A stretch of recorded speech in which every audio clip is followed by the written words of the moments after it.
Regarde la façade. Ouais. Ce technicien géomètre à la retraite était millionnaire sans le savoir. Bonjour. Bonjour. Ah, maître Bonne route. Aurillac. Oui. Il y a quelques mois, à Vendôme, poussé par les conseils d'un ami, il s'est présenté à la porte des commissaires-priseurs Rouillac avec entre ses mains ce tableau de famille. C'était pour moi... c'est un compagnon d'enfance. Il a toujours été accroché au mur chez nous. J'ai grandi avec ce tableau. Je me souviens parfaitement. Mon père était collectionneur de soldats de plomb. Je me faisais les revues de la garde impériale sous le regard de ce tableau. J'avais l'impression d'être observé.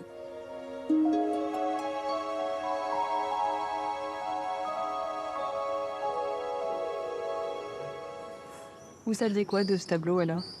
Rien. J'essayais de traduire ces quelques phrases d'italien et je fabulais dessus. On ne s'est jamais posé la question de la provenance. Vous imaginiez un jour que ce tableau vous rendrait millionnaire? Ah non, absolument pas. Absolument pas. C'est comme ça. C'est quand vous prenez un billet au loto, vous croyez que vous allez être millionnaire? Les commissaires-priseurs lui apprennent que le tableau est un portrait d'une jeune fille à l'histoire hors du commun. Son nom, Antonietta Gonsalvus. Une petite fille souffrant d'une maladie rare, l'hypertrichose. Une hyperpilosité qu'elle a héritée de son père, Petrus Gonsalvus. L'homme avait été offert à la cour d'Henri II comme une curiosité. Marié à une femme très belle, leur histoire aurait inspiré La Belle et la Bête. L'œuvre serait d'une peintre italienne de la Renaissance très rare et recherchée, Lavinia Fontana. Immédiatement, Philippe et Aymeric Rouillac saisissent qu'ils sont face à une découverte au grand potentiel sur le marché de l'art. Aujourd'hui, tous les musées recherchent des tableaux qui nous permettent de raconter l'histoire telle qu'elle s'est passée et pas telle qu'on a voulu la montrer. Des tableaux peut-être plus inclusifs. Ce tableau cochait toutes les cases de ce que recherchent aujourd'hui les plus grands collectionneurs. Et en plus, peint par une femme. Une femme artiste au XVIe siècle, on n'a pas. C'est un tableau qui est engagé. Hein. Elle approchait cet enfant, donc elle était proche de la cour. Plutôt que de faire des tableaux complaisants du roi, de la reine, des favoris. Non, il y a une communion entre l'artiste et cet enfant. Avant de le mettre en vente, il fallait encore éclaircir un mystère. C'est Stéphane Pinta, l'expert du cabinet spécialisé en peinture ancienne, qui s'en est chargé. Au château de Blois, dans la chambre de Catherine de Médicis, il existe une autre version du tableau, quasi identique.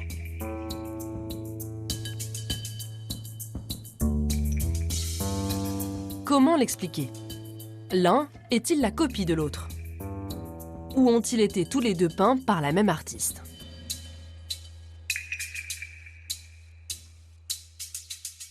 Pour moi, il n'y a pas de doute que ces deux tableaux sont de la même main. Parce qu'ils ont les mêmes caractéristiques, la même humanité, le même petit supplément d'âme qui se dégage d'un tableau qui est un original. La façon dont les poils, les yeux, les contours des yeux sont peints, c'est peint en pleine matière. On sent que par-dessus, il y a une couche, puis une deuxième, puis une troisième qui revient dessus. Quand vous copiez ce que vous avez sous les yeux, pas ce qui est en dessous. Et quand vous créez un tableau, eh bien, vous hésitez, vous revenez plusieurs fois sur un motif, un détail du tableau. Et c'est ce qui fait que ça va se charger et que le tableau va devenir un peu plus vibrant. Et une copie, c'est inévitablement plat. Les Italiens, ils ont cette phrase formidable, ils disent « la pittura è cosa mentale ». Ça veut dire que la peinture, c'est une chose de l'esprit, qui vient du cerveau. Et que quand la main exécute, c'est le cerveau qui peint. Et quand vous avez un copiste qui est à l'œuvre, le copiste, il peint ce qui est à côté, pas ce qui est là. C'est ça toute la différence. Lavinia Fontana aurait fait plusieurs versions du même tableau. Une pratique répandue à l'époque lorsqu'une toile plaisait à plusieurs acheteurs. Oubliées après sa mort, les œuvres de la peintre sont aujourd'hui très cotées sur le marché. Lorsque l'une d'entre elles passe en vente, c'est un petit événement.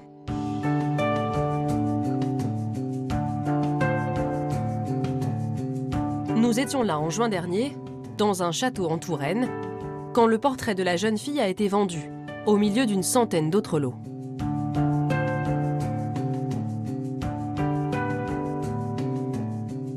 C'est la vente la plus importante de l'année pour le commissaire-priseur Aymeric Rouillac. Bonjour Marie-Paul, vous allez bien? Oui, je vais bien. J'ai une Comment va idée, ça? j'ai une idée sur Oui. un rempart. Tout va bien aller. C'est vrai, tant mieux. Tchac. Comment ça se passe ici? Des acheteurs dans la salle, C'est bon pour toi? mais aussi par téléphone et sur Internet. Les amis, vous êtes tous sur le live. Toi, tu représentes le live de Invaluable. On est aux États-Unis. Toi, tu représentes le live de Drouot. Interenchère. Rouillac. Systématiquement, on commence à l'estimation basse. D'accord?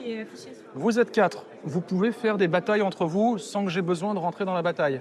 Tu dis, j'ai preneur à 1000, j'ai 1200, et vous montez. OK?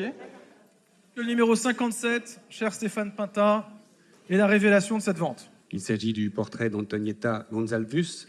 Cette image de cette petite fille devient, à l'échelle de cette vente, une nouvelle Mona Lisa. Vous êtes une vingtaine. On a tous nos correspondants au téléphone. Vous avez les vôtres aussi, Stéphane? Oui. Dans la salle, Jacques, le propriétaire, assiste à la vente. Je vous propose de commencer à 50 000 euros. 50 000 euros de mise à prix. 20, 120 000, 130 000.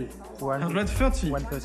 130, l'enchère est par 100, 200, 300. Ben, on s'est dit où ça va s'arrêter. 400 000, en voulez-vous? 400 000, l'enchère est par Maxime Marie. 550 000 euros, l'enchère est à Valentin. 600 000. We show it for 900,000 euros. The new Mona Lisa. 800. 900 000. 900 000 euros, l'enchère est à Prague. 950 000. Karine, en voulez-vous? Shall we it for 950? Je sentais que la salle était aussi déstabilisée que moi. Et puis, eh ben, on constate. C'est comme un ouragan qui passe. Vous constatez les dégâts après. 1 million d'euros, l'enchère arrive par Stéphane Patin. 1 50 000. Donc là, ben, c'est un ouragan dans le bon sens qui est passé. Je dirais presque une divine surprise qui n'était pas envisageable d'un point de vue néophyte. Des professionnels pouvaient l'envisager, des habitués. 1 200 000. Merci Stéphane Pinta. Mais le commun des mortels ne peut pas. Vous n'attendiez pas du tout à ce que le tableau dépasse le million? Absolument pas. C'est une bataille au sommet qui se joue. 1 250 000. 1 250 000 euros 2 fois. 1 250 000 euros 3 fois. Adjugé. Bravo. Record mondial pour la Vigna Fontana.